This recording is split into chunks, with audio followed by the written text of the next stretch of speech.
Welcome to Spiritual Psychology. My name's Renee McKenna, and I bring my 30-plus years as a recovering addict and ex-crazy person turned therapist and shamanic healer to bring you snackable teachings on spirituality, psychology, and all things personal growth. And today I want to talk about meditation. And I first started meditating about 30 years ago because I was having this terrible chronic anxiety and panic attacks.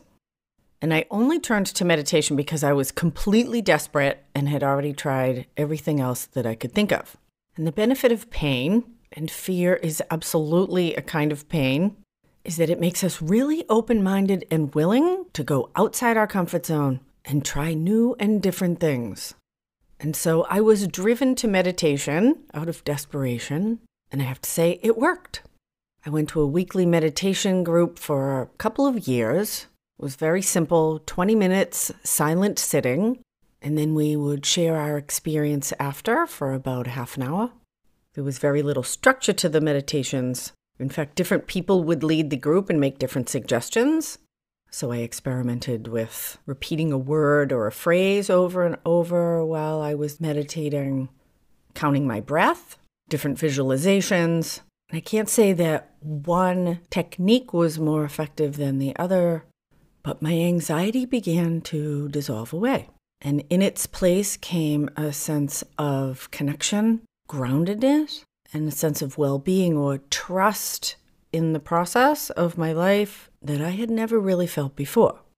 Now, that meditation didn't exist in isolation, and my panic and anxiety did not come out of nowhere. There was a whole bunch of outside circumstances that had brought me to probably one of the darkest periods of my life. The woman who had been my spiritual advisor and closest confidant had a nervous breakdown. My father got married to a woman who thought I was the spawn of Satan and apparently would have her own panic anxiety attack anytime my father would have interaction with me. So my father stopped talking to me, and I was involved in probably the most toxic and dysfunctional relationship that I have ever had.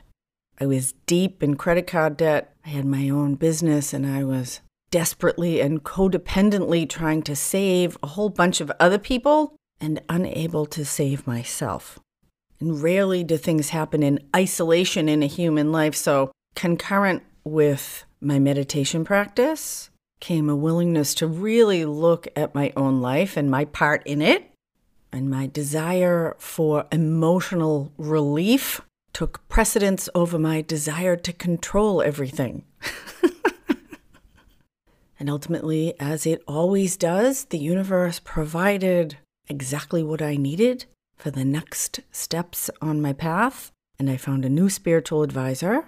I dissolved that marriage, filed bankruptcy, and made peace with the end of the relationship with my dad, as best one can do that. And that once-a-week 20-minute meditation had worked its way into my life, where probably a couple times a week I would sit quietly in my room by myself. Although I have always preferred meditating in a group, the resonance of other people doing the same thing just makes meditation that much easier for me. Plus, I love the interaction after, but that isn't always available. At that point, I began a deep dive into mystical Christian practice with a side serving of Buddhism based on the Thich Nhat Hanh book, Living Buddha, Living Christ. Really amazing book that looks at the deep intersection between Buddhism and Christianity.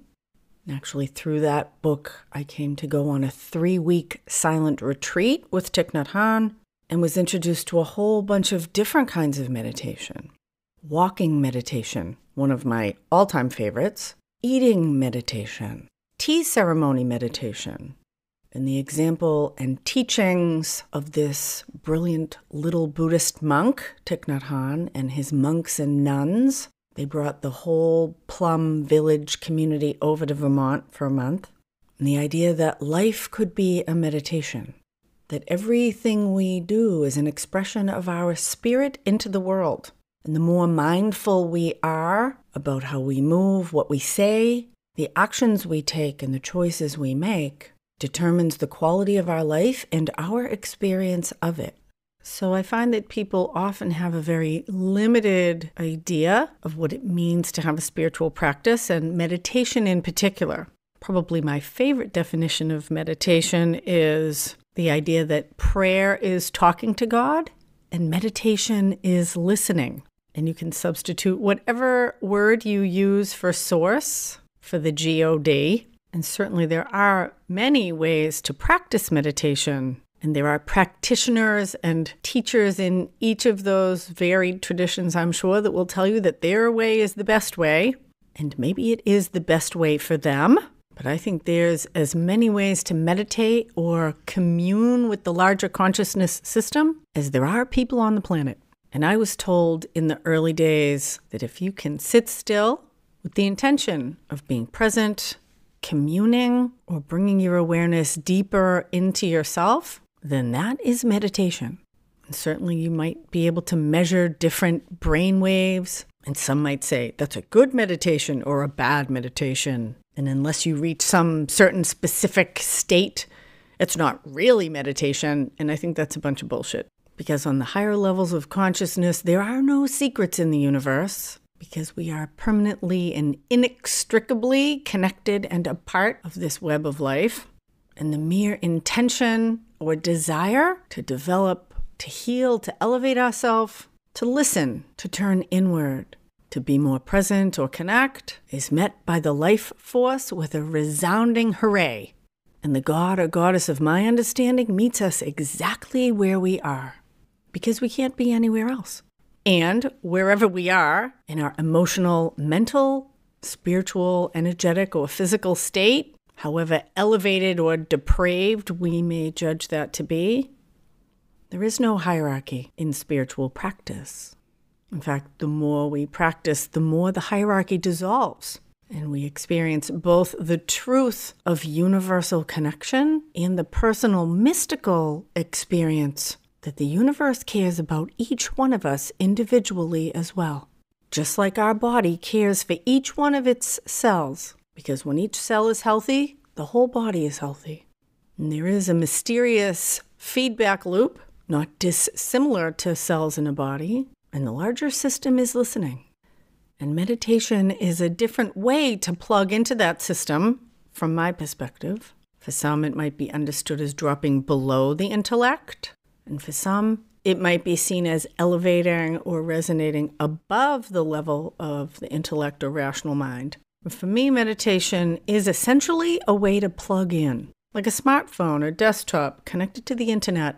There are infinite resources available to us if we know how to make the connection. The basis of a lot of my work with clients is guided imagery, which definitely looks like guided meditation. Shamanic practice is a very active, visual or kinesthetic, sensory meditation style. Again, opening us to receive, experience energy and information.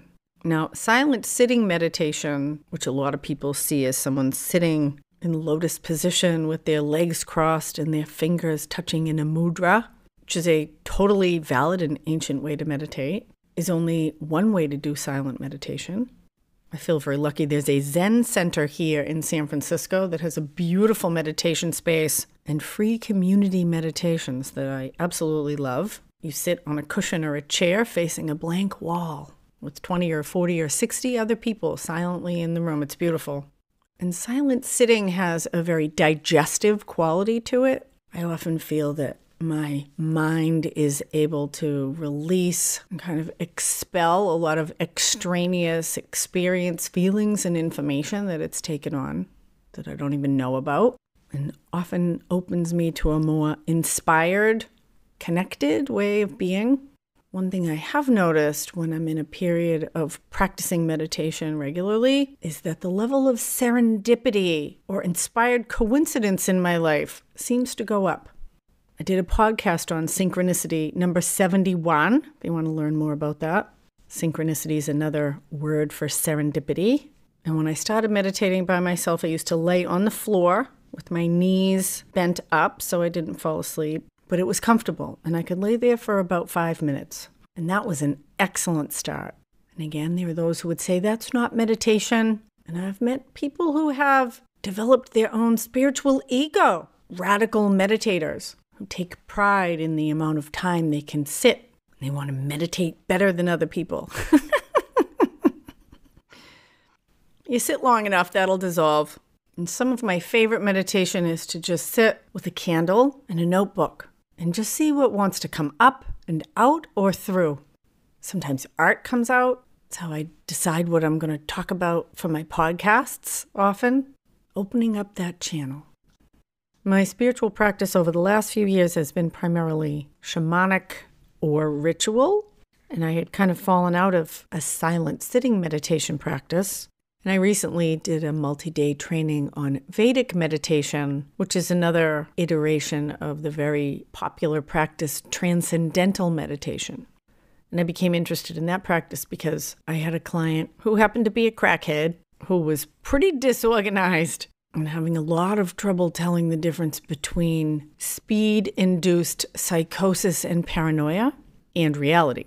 And I was quite surprised when I asked them to come into their body. And he immediately dropped into this really deep meditative state. And I said, "How'd you do that?" "You crazy motherfucker. How did you do that?" And I didn't say the motherfucker pup. And he said, "Oh, I trained in TM. I meditate all the time." "Whoa, really? Even when you're smoking crack?" "Well, not so much when I'm getting high." "Yeah, I don't think so." Anyway.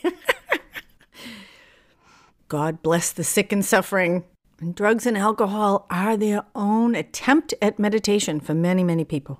So I became very interested in this practice and am kind of excited to return to a daily silent 20-minute sitting and to continue to expand my own capacity to plug into the larger consciousness system, to step more into the flow of the life force, to clear out any clutter I might be picking up on a regular basis and strengthen my other ways of knowing and gathering information. Running is a meditation for many people. So is surfing and gardening mindfully. Whatever opens up that channel for you, I give you permission to call it meditation. So life is a conversation. Our actions, our choices, our thoughts and behavior are how we express ourselves to the universal field. And meditation is taking some time to listen to what the universe wants to answer us back. So I encourage you to listen in whatever way works for you. Thank you so much for listening. I heard Spotify now allows you to rate and review podcasts, so I'd appreciate a 5-star and some kind words if you like what I have to say. I'm excited to start our first online spiritual practice group, the Open Door Group for Shamanic Experience. I'm going to be doing weekly lives. There'll be lots of practice and opportunity to share and learn from like-minded practitioners interested in the path of core shamanism. If you have experience in the lower world, have a spirit guide in animal form, you're welcome to join us. If you want to learn to journey and join us in the group, I encourage you to take our Intro to Shamanism Lower World digital course. The link is in the show notes. Really easy to follow guide into the profound and empowering world of shamanism, working directly with the spirit of nature for power and healing. If you have any topics you'd like me to cover, I'd love to hear them. Shoot me a message on Instagram at Renee McKenna. If you want to find out how spiritual psychology might benefit you in your life or learn about my mentorship program, email me info@reneemckenna.com. Deep gratitude to my supporters on Patreon and blessings on your path until we meet again. This is Renee McKenna for Spiritual Psychology.